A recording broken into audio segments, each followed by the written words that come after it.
देवगिरी जी का कहना है कि तीन जो मंदिर है अयोध्या में, राम जन्मभूमि, कृष्ण जन्मभूमि और मथुरा वाला और काशी, ये तीन बहुत बड़े प्लेसेस हैं और उन्होंने अपील की है कि मुस्लिम पक्ष को इसमें बहुत शांतिपूर्ण तरीके से सोचना चाहिए। क्या कहना है?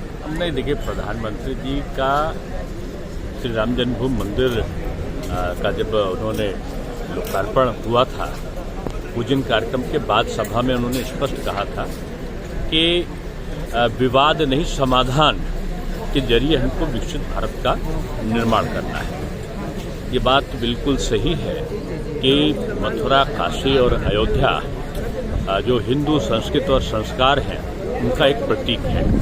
लेकिन जो श्री राम जन्मभूमि मंदिर का आंदोलन रहा हो या कोई अन्य चीज रहा हो, ये अन्य संगठनों के द्वारा चलाए गए थे, विश्व हिंदू परिषद या अन्य संगठनों के द्वारा चलाए गए थे। उन नीतियों से भारतीय जनता पार्टी ने अपनी सहमति व्यक्त करी थी। मैं समझता हूं कि ये भी जो बीजेपी का एजेंडा और बीजेपी की जो नीति और नियत है, वो बीजेपी ने हमेशा से अपना श्रोता से स्पष्ट किया है। एक भारत श्रेष्ठ भारत के लिए सबका साथ, सबका विकास और सबके लिए प्रयास, ये भारतीय जनता पार्टी की नीति है।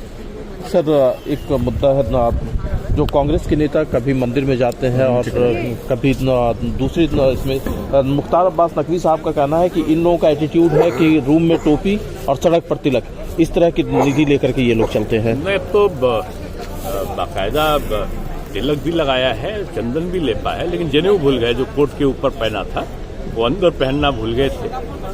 ये एक राजनीतिक श्रृंगार है जो समय समय पर कुछ नेता अपना धार्मिक आधार पर करते हैं। उनकी राजनीतिक पर्यटन यात्रा प्रारंभ हो जाती है, वो महीने डेढ़ महीने की होती है, और उसके बाद वो जो विभिन्न प्रकार के भेषों को धारण कर लेते हैं तो और असफल हो जाते हैं, तो फिर अपने पुराने भेष में आ जाते हैं। Thank you sir. नहीं, लोग आ रहे हैं। बीजेपी का अभियान तो यह है कि उनकी कार्यकर्ता वॉलंटियर बन के अगर जरूरत पड़े तो तत्पर रहें। लोग तो स्वतः से पूरी दुनिया से आ रहे हैं और रामलला का जो मंदिर है वो अपनी भव्यता, दिव्यता, अपनी आस्था का पूरा केंद्र बना है और धार्मिक पर्यटन की दृष्टि से ये उत्तर प्रदेश के आर्थिक मापक का, एक आर्थिक साधन संसाधन का बहुत बड़ा एक हिस्सा बनने वाला है। दो चीजें उत्तर प्रदेश के इतिहास में, बल्कि मैं कहूँगा तीन चीजें आर्थिक समृद्धि में उत्तर प्रदेश को संपन्न बनाएंगी। $1 ट्रिलियन की इकोनॉमी तो छोड़ दीजिए, उससे भी ज्यादा पे जाएगा। आज बजट है। मैं ये कहता हूँ कि जो हमारा जेवर का हवाई अड्डा बन जाएगा, जो हमारा डाटा सेंटर लग रहे हैं, 250 मेगावाट का लग चुका और दूसरा लगने वाला है नोएडा में, और अयोध्या और काशी का जो धार्मिक पर्यटन से आने वाले पर्यटक हैं, आप ये मानकर चलिए कि भारत की अर्थव्यवस्था में धार्मिक पर्यटन का बहुत बड़ा अंश आने वाला है। ये मोदी जी का जादू है, मोदी मंत्र है कि धर्म और आस्था का सम्मान और उसके साथ साथ व्यापारियों को, आम नागरिकों को आर्थिक संसाधन को उपलब्ध कराना और प्रदेश और देश की आर्थिक स्थिति में उसके माध्यम से समृद्धि करना। ये ओवैसी ने इस बीच एक बयान दिया है कि मुसलमानों को जागरूक होना चाहिए। मथुरा और काशी को लेकर जिस तरह से जो नेताओं के बयान है उसके बाद उन्होंने कहा, देखिए, जागरूक होना एक सच्चे देशभक्त नागरिक के लिए एक अच्छी बात होगी, लेकिन अगर उन्माद फैलाने के लिए जागरूक हो कह रहे हैं तो ओवैसी जी को समझना चाहिए कि अब ये पुराने जमाने नहीं है। ये मोदी जी का और उत्तर प्रदेश में योगी जी का युग है। इसमें किसी प्रकार की उद्दंडता बर्दाश्त नहीं है। यहाँ हमारा मुस्लिम भाई भी उतना ही हकदार है जितना हमारे यहाँ के हिंदू हैं, और सबका साथ, सबका विकास, सबके लिए प्रयास, यही एक भारत श्रेष्ठ भारत की नींव है। और प्रधानमंत्री ने इसी को कहा है कि विवाद नहीं, समाधान के माध्यम से भारत को विकसित बनाना है। तो मैं समझता हूँ कि शांत, बड़े हुए, दंगा मुक्त भारतवर्ष में इस प्रकार की उत्तेजना फैलाने का कोई औचित्य नहीं है।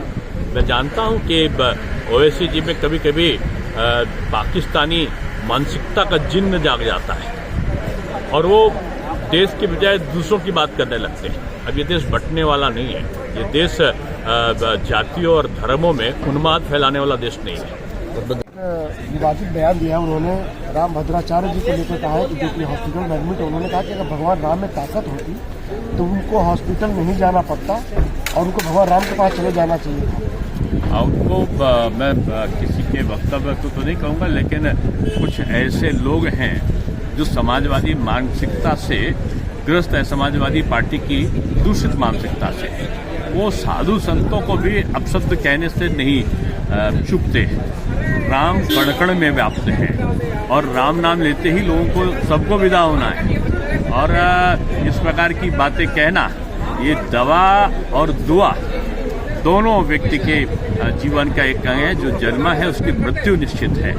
यही प्रकृति का, यही विधि का विधान है। स्वयं भगवान राम ने जन्म लिया तो उनको अपने आप को भी मानव शरीर को त्यागना पड़ा। भगवान कृष्ण ने जब मानव शरीर को धारण किया तो उन्हें अपने शरीर त्यागना पड़ा। तो ये एक प्रवृत्ति का नाम है कि जो आया है उसे जाना होगा। वो आया है तो उसे अस्वस्थ भी होना एक स्वाभाविक प्रक्रिया है। इसमें भगवान को बीच में लाना मैं समझता हूँ ये एक प्रकार का ऐसा शब्द है जिसे बुद्धिमत्तापूर्ण नहीं कहा जा सकता। वो कह रहे हैं कि भगवान राम में ताकत होती तो बीमार ही नहीं पड़ते। भगवान राम की जो ताकत है उसको चुनौती कोई ना दे, यही बेहतर है। भगवान राम सभी में व्याप्त हैं और सभी की सुख शांति समृद्धि की रचना के लिए वो है। ये मानव का जो शरीर है, इसीलिए मानव शरीर होता है कि मानव शरीर में कष्ट भी होते हैं और मानव शरीर में प्रसन्नता के भाव भी होते हैं। वो साधु है और साधु के बारे में इस प्रकार की बातों को कह के ईश्वर में अविश्वास व्यक्त करना मैं समझता हूँ ये पुरानी नीति रही है भड़काने की। और वो उत्तेजना पैदा करना चाहते हैं कि जो हिंदू आस्था रखने वाले लोग हैं उसकी प्रतिक्रिया करके और समाज को वो विभाजित कर सकें, तो ऐसा संभव नहीं है। सर, मौलाना तौकीर जो है, वो यूपी के मौलाना है, वो कह रहे हैं कि मुसलमानों को ऐसे तंग किया गया कि देश में जंग हुई। अब ऐसे लोगों को इतना समझना चाहिए कि मुस्लिम और हिंदू में कोई भेद मोदी सरकार ने नहीं किया है। जितनी योजनाएं हैं सब योजनाओं में बराबर का अंश मुस्लिम को भी मिलता है, हिंदू को भी मिलता है, अगड़े को भी मिलता है, पिछड़े को भी मिलता है। यही सबका साथ, सबका विश्वास और सबके लिए प्रयास का भाव प्रधानमंत्री का है। लेकिन एक बात उनको समझ लेना चाहिए कि अब ये चुनौतियों वाला और धमकी वाला देश नहीं है। यहाँ समरसता का भाव का स्थान है। दुराव पैदा करना, पत्थरबाजी करना, गोला बारूद चलाना, अब ये पुराने जमाने की बात हो चुकी है।